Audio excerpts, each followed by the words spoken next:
great. Come on. My wife was here as well, somewhere there, so she enjoyed it, obviously, I hope, as well. What are your overall feelings now? And I know this club, with the history the club has, and we always wanted to write our own chapters in this history book, and that tonight obviously was another one, which is nice. For the people tonight, it's great. Come on. My wife was here as well, somewhere there, so she enjoyed it, obviously, I hope, as well. What are your overall feelings now?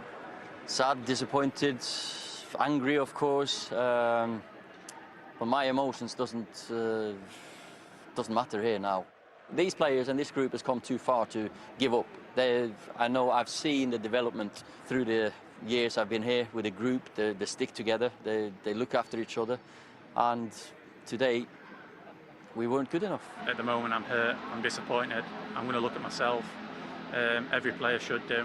They should go home tonight, look in the mirror, and look at themselves, look at the individual performance. Mo Salah obviously stands out with a hat-trick. How good is he? Where is he in terms of the players you've played with? It's one of the best for sure. The way it finishes is unreal, I think. Even the one that I assist is not an easy ball in with one touch. He just puts in the back of the net. And this is massive, important for the team, because in the end, that's what all the teams want, the goals. We won games before high and reacted when we were younger, not as long together, got a bit carried away by our own whatever results, performances. That will not happen again. We've got big games coming up. We've got Tottenham away. Next time we're here, it's Man City. It's a Champions League game in there as well. So human nature, it can go either way, this. Of course, you know, players can sulk, I can sulk, or we can come together. Wow. My name is Ariel, and I just started my first job as a project manager. When I was a student, I'd write long essays that I'd work on for days, but now I'm writing short emails and messages all day, every day. Grammarly has been a lifesaver. Here's an example of an email I wrote at work. With just a few clicks, Grammarly helps me reword my sentences so that they're crisper. Split that run-on sentence into two. I can stay efficient while sounding clear every time. This is so much cleaner. And of course, it helps me correct any embarrassing typos, which happen sometimes when I'm trying to type quickly. Wow. Where on earth do you begin with that then? Listen, this game's hyped up as one of the biggest in the world, and rightly so, because of two clubs and the stature of the two clubs. But there's one club in Liverpool are a million miles in front of Man United today, and I think that comes down to the way they're coached, if I'm going to be totally honest. It's chalk and cheese in what they're doing. You can listen to Ollie there, you can listen to Harry Maguire talking about taking the blame on themselves, but playing the way it's just like it's all over the place. But also, as well as the coaching for Liverpool, they have players who can interchange. Yeah. By that, I mean, no Fabinho today, yeah. So Henderson operates in the middle of a midfield. Jota comes in for Mane. Jota comes in for Mane. Karate comes in back from Matip. But Henderson and Keita in particular ran that midfield for Liverpool. Everybody knows what they're doing in that team. So when people come out and when people come in, nothing changes. We know that what Liverpool are going to do, they're going to close from the front and then from the back. Henderson and Keita, they're going to get in, they're going to stop the play, and they're going to start building Liverpool's play. You can see it here again. This was the first goal. You know, he's not just satisfied to stay in and do the pivot stuff. He'll get forward and he'll go and finish like he did. This is what Liverpool are about. You know, especially with a Man United team that don't seem to know what they're doing. Look, he's already in there. Bam. Keita in on Fred. It's only because it was a poor pass from Firmino why they didn't punish him here. Again, look at him. He knows what he's doing. Look at Liverpool players. Bang, he's in. Fred's on his heels. And here's another slack pass there from Naby Keita. Liverpool could have been in again. Look at there's no space between them two and the defence. Look at that. Naby Keita, blam, block. You know, so when you're looking at Man United, there wasn't nothing they could do to break that. No plan B. Great play from Liverpool here. This is when they're really flying. Naby Keita, Fernandes, who, you know, this is the kind of thing he was doing all day. He was just leaving people. Naby Keita in the box again, sets up Mo Salah. You know, it was fantastic. Great play from these two all day. Henderson was magnificent as well today. And this for me is, again, look at the pressure. This for me is one of the parts of the season. If De Bruyne had done it, everyone would be going into one. Look at this pass from him, man. Look at that from Jordan Henderson. That is gold. And then the finish is wonderful. But like I say, that team looked like expertly coached. And done all of that without really mentioning Mo Salah, who got the hat-trick at Old Trafford and is in the form of his life. Easily. People are saying best player in the world at the moment. You cannot argue with that. So first Sunday that you've done this season, Manchester United lose 5-0 at home. As you are often saying in text messages to me, dearie, dearie, dearie me. Yes, exactly that. And Man United have got some fantastic players, but they're a team of individuals. And I'm just going to show you some examples of that. The first clip here, you got Bruno Fernandes. So he's going to press, but no one's coming with him. Is he doing that to get the fans on his side? Is he doing that because he's been coached to do that? Mason Greenwood and Wan-Bissaka behind. He doesn't cut off the ball to Robertson. By the time Wan-Bissaka gets there, he's too late. But he's not really got there, has he? Exactly. He's not really doing anything. Lindelof doesn't get tight enough. McTominay, can he drop back and help out? They're all just doing things on their own, and there's no organisation. And ultimately, it was going to lead into a goal. Harry Maguire was excellent in the Euros. But for Man United, he's making these basic mistakes. Can he get in behind there? He doesn't. He sees Luke Shaw come here. But Bruno Fernandes, who I've talked up so much him going forward, but help your teammate out. Get back in there. Maguire makes one mistake. Can he rectify that by going to the front post and cutting at that ball? It doesn't do. It's all too easy. And look at the reactions, Mason Greenwood and Fernandes, after not tracking back. It's just ridiculous. Fred here, going on his own. At one stage here, he sort of gives up. Or is it yours? Is it mine? He doesn't know what he's doing. And then he switches off.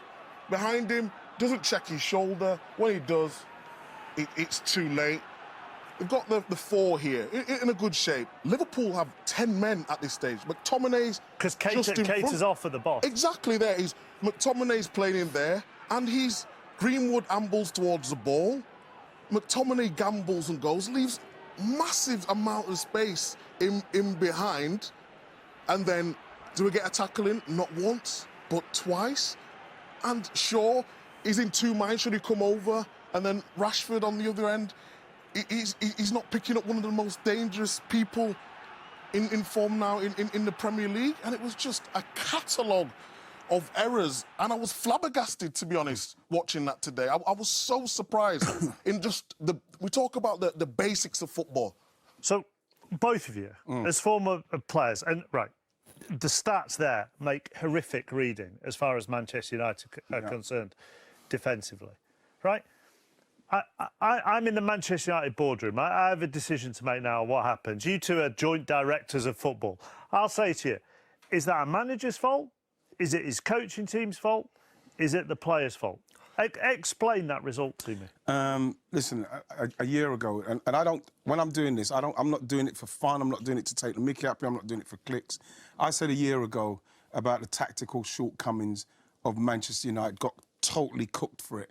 And you look at Paul Scholes the other day, and what he said, he ain't got no crystal ball, but you watch how Man United are playing and how they're setting up. After they came back against Atalanta. Yes, and he said, would you take that result against Liverpool? And he said, because if they play like that, they're going to lose. And you look at what they've done and the way they played, you have to say, how can the coaching team set them up to say, we're going to play on the front foot against this Liverpool side with no structure?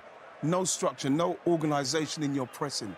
So they can say whatever they want about the players need to do this, need to do that. The fact is, for me, that comes onto the coaching team. They need to be coaching that team better than they're being coached. Which is understandable, and presumably you take that point. But then if you're Ole Gunnar Solskjaer in the technical area and see Maguire and Shaw run into each other and Bruno Fernandes not track a runner and throw his hands up in the air, you must be standing there thinking, what are they doing? Yeah, it's ridiculous because what I've just shown there is just the basics of football. We talk about Pep and Klopp and Tuchel. He's up against, loads of the best managers in the world, and it's going to be tough for him. Ole Gunnar Solskjaer, I've always protected him up to this point because I think he's done an excellent job in getting Man United and bringing that feel-good factor. He completely changed the atmosphere and the culture to Mourinho. But now he's under scrutiny because when you bring in Ronaldo and Varane and Sancho, like the squad is now as good as anyone else is in the league. And if they're not performing, of course we've got to criticise the manager, because today it was, I would say it was a mix between the players and the manager, but some of the way it wasn't pressing, or we need a little bit more coaching from Ollie, because I couldn't see a style of play. Man United style of play has been counter-attack, hasn't it? Yeah. Before the interview, before the game, he said they're going to go on the front foot, but that's not front foot. That's people going by themselves. And you could see it. There's no cohesion within the team. Just on the cohesion within the team, and the final point on this here, which I've asked before, and it goes back to that very first point about Liverpool being able to change players and the system and the style doesn't change. Manchester United at Leicester last Saturday had Matic and Pogba as a midfield team. During the week and today, McTominay and Fred as a midfield team. That's a very different midfield team. Change your left winger, it can be different. Rashford and Martial are different. Ronaldo and Cavani are different. If you change one member of your team, you get a completely different style, don't you? This is the difference with Liverpool, but it wouldn't have mattered what midfield you put in there today, because they're not, for me, looking like they're coached to press. So it doesn't matter if it's Pogba, it doesn't matter if it's Matic, it doesn't matter if it's Fred, McTominay. If you're going to sit off people and not go and close them, to win the ball down, to then get the ball to people with pace like Greenwood and Rashford, if you're not coached to do that, then you will see mistakes from Maguire and Shaw, who we saw have unbelievable Euros, because they're playing better, they're more coached, they know exactly what they need to be doing. They don't look like they know what they're doing. Can it be turned round? With Ollie, it's going to be difficult, but I think we've got to give him a chance to show what he can do. We can't just be. This game was tough because it was, you know, Man United, Liverpool, like Wright said, one of the biggest games, and it's who they get. And I'm not going to sit here and say a manager should go, but they're not going to get the same quality as what. Any organised team come up against Man United now, Micah, they'll do the same thing to them. If they're not going to close them down, they'll do the same. Well, that was an afternoon at Old Trafford that neither team will ever forget for very different reasons. And right here, this graphic really sums up Manchester United's season. Goals conceded, 15. They are ranked 16th in the Premier League. The clean sheets, only the one. The errors leading to shots. The tackles, 104. They are 20th when you rank them against the other teams in the Premier League. Tim, that literally shows a lack of desire, does it not? A lack of desire, it's a lack of ability as well. I mean, we all know they've got ability as individual players. There's a lot of world-class players there, but, you know, giving the ball away, decision-making in wrong areas of the field, not winning the ball back, tackles, to be last on tackles. Now, it's all right being a manager and you go on a coaching field and, like Ollie said, it's his philosophy. He doesn't blame anyone else, but he needs some help. He needs someone who's going to be out and coach these guys and tell them what is required, both in possession and out of possession. They're void of any ideas. I've been saying it for a long time now. Looks like it just throws them onto the pitch, and wherever they land, they have to play. And it's not always about formations, but it's about principles. It's about, are we going to push? If one pushes, someone goes in, we'll funnel in together behind, or do we sit off and do we soak up the pressure and we counter-attack? And it's also an art to have a personality as a manager to make world-class players run around. Now, he seems like he's scared to tell the players to run. Or they're not running, he's asking them to, and they're not doing it, and he's not doing anything about it. Now, someone like Simeone has world-class players. He plays aggressive, out of possession. They have to run back as quick as they run forward. They have to tackle. They'll be scared not to. He's got the personality to be able to do that. Ole Gunnar Solskjaer hasn't got that personality, unfortunately. I'm not sure where they go from here. Where do you think they go from here? No, I'd agree. I think he mentioned it there, that the group and himself haven't come so far for him to then walk away. But I think he took that group of players as far as he can. I think you've seen today the goals they conceded, how disconnected the group was between the units. Defensively, they were poor, and just too many errors. And as you mentioned, it's not just out of possession, it's in possession. The amount of turnovers in midfield through sloppy passing, as Tim mentioned, is just not good enough for a Man United team. And you said, Tim, I mean, you've managed the game, you manage teams, you know, you've had great moments, you would have had tough times as well. But you look at that team, and as you said, they just don't seem to know what they're doing. No, they're void of any idea, of any process of what they're being told. And it's obvious for anyone to see when you're watching the game. Do they look like they're coached? They don't. They don't look like they're coached. You know, out of possession is easier to coach than in possession. And really, it's what good players need They need to know how organised they're going to be out of possession. When you're playing against a team like Liverpool, where you know where the threat's going to come, and let's be honest, everyone in the world who's watching now knows how Liverpool are going to play. Jurgen Klopp's sides don't spring up any surprises.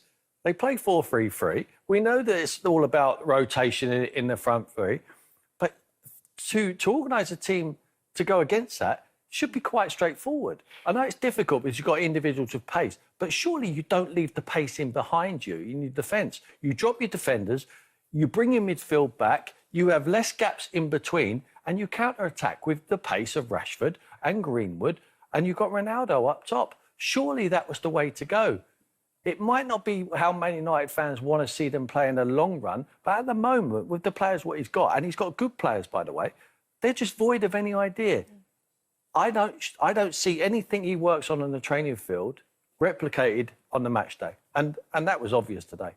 And of course, I mean, we were thinking at half-time, OK, they're 4-0 down. This is embarrassing. It's humiliating for them. But yet they didn't really show that desire in the second half either. Yet Liverpool was still hungry for more goals. They didn't show the desire. I think you've seen what Ollie tried to do. They got overrun in the first half in midfield. They tried to play a 4-2-4 and they just got overrun, which allowed the front three, the interchange up front for them. Fullbacks were getting high. He tried to play a diamond, so he tried to not allow Liverpool to play through the middle and be a little bit tighter and bring in Paul Pogba on to do that. But, I mean, taking a quick corner at 5-0 down and leaving a loose ball, I think Pogba tried to show that desire, that aggression, and he was just lating over the top of the ball and obviously down to 10 players with 30 minutes remaining.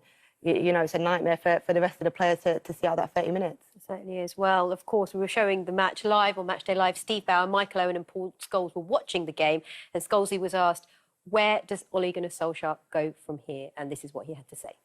I don't know, Steve. It's going to be very difficult for him. Can he come back from that? Yeah, I think he can. There has been some bad results in his reign. You think, going back to last year, the 6-1, I think it was against Spurs. He came under a lot of pressure. I don't think there was any crowd at that game, so that probably helped a bit. But this is slightly different, Liverpool. It's going to be very difficult to come back from it. But I think there's a chance he might do. I really don't know. It's probably a bit too hasty to start talking about stuff like that when it's been such a sad day, but you do have to question tactics. Today, of all days, keep going back to it. Playing them two in midfield virtually on their own against a Liverpool team, at times in the middle of the pitch, they've not just got Keita, Henderson, Milner, who went off injured, Curtis Jones comes on.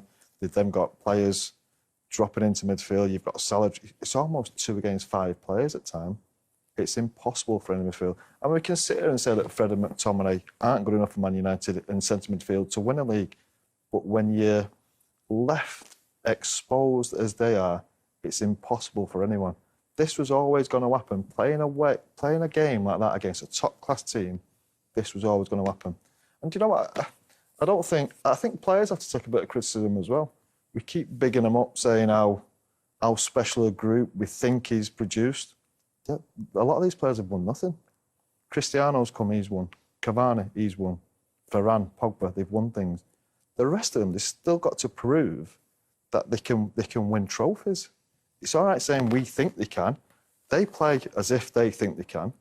But for 4 years now, they've not been good enough to win a trophy. So we can't just lay it all on Ole, although I do think... But in terms of the players today, what you're saying is that he was the one who put that plan together where they were on the pitch. I think the tactically today was bad. But I thought the other night was bad as well. They got away with it the night because you're not playing against a top-class team. You are playing against one of the best teams there's been. One of the best teams there's around, along with Manchester City in Europe, if not the world. And you are going to get exposed coming up against quality players and a quality manager. That in mind, Tim, we talk about Ole Gunnar Solskjaer. Of course, the onus starts and stops with the manager always, but the players surely need to take responsibility as well. Yeah, that's right. They're all in it together, but ultimately the buck stops. It's Ollie's and always the manager's head on the block. He's the one who takes the credit when things go well. I'm so surprised that he's still in the job. I mean, anyone who manages for 3+ years without winning a trophy at Manchester United surely is looking at their phone, waiting for it to ring, and it'll be Ed Woodward or the owners of the football club telling them, unfortunately, you're not for us. I think this is a very emotional result. I think they've lost bigger games than this, but this is emotionally very big. You know, to lose against your local rivals 5 at your home stadium, I think it's hard to come back from. And you talk about being hard to come back from this. When you look at the fixtures they have to come, it doesn't really get much easier with Tottenham, another Champions League game against Atalanta, and then Manchester City. You've got Chelsea in there as well. It's hard to see Manchester United getting anything from these games with the way they've performed today. They've got a tough run. They've come off the back of a tough run. I think, 4 defeats in the league and a draw.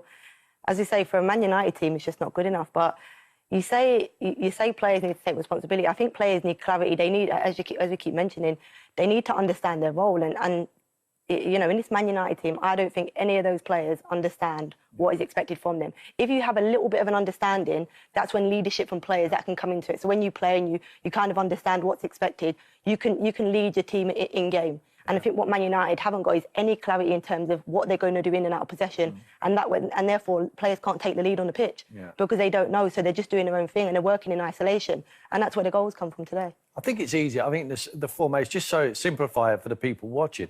Talking about Fred and McTominay sitting in there and Scholesy talking about them getting overrun. They're getting overrun because Greenwood and Rashford are not coming back into them areas and defending. They need to run back. Right? Now, that is up to the manager to tell them that and force them to do that.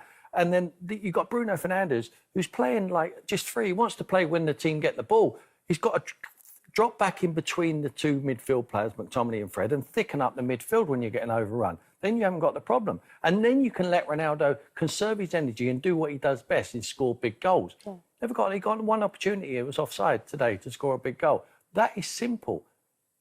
It's not so complex. It's not so sophisticated that the boys can't understand it. But if it's just so simple, it's withdrawing your wide players, so it nullifies the threat of Trent Alexander-Arnold and Robertson, who are a big threat for Liverpool. And then when you win the ball, we know you've got ball carriers like Greenwood and Rashford to carry the ball forward. You've got Bruno Fernandes, who wants to get on the front foot and run towards the opposition goal. It's simple. But without the ball, they don't do it. They stay up the field and they just get caught out. And Fred and McTominay have to have the personality. If I'm in that midfield, I'm saying, you get back here, you get back here. Don't worry about what the manager's saying. We're getting overrun here. I need some help. And Bruno, you get your little arse back in there as well.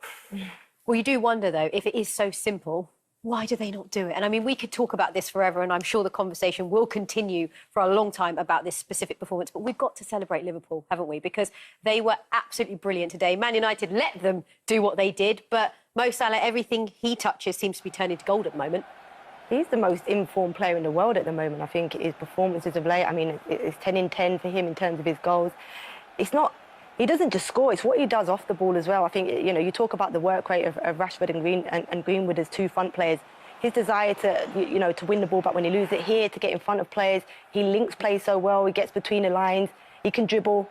He's just, he's in the form of his life, and I think he's a big part of why Liverpool are doing so well this season and have done so well over the last few years. Oh, he's just in great form, isn't he? And Tim, I mean, he's the leading African goal scorer in the Premier League. He was tied with Drogba going into this game. Now he scored his hat-trick. He's way ahead, and he's just in the form of his life, as Farah said. Incredible. I didn't think anyone would match Didier's record, but I mean, this little man is just a genius in front of goal, and this finishing looks so easy, but it's so difficult. He can only slide it into the near post, and he's absolutely brilliant. I mean, the pass here, I mean, they win the ball. This is when you talk about pressing. That's how to press. Look, surrounded him. And the pass from Henderson's fantastic. He overruns it, but he just sorts his feet out so well. And he lays the guy down and just dinks it over the top. It's just wonderful at the moment. He without doubt, is the best striker in the world at the moment. He's just so willing to run both ways, though, isn't he? And get around the ball. Like, defensively, he's in a good position for a transition. And on an attack, when he sees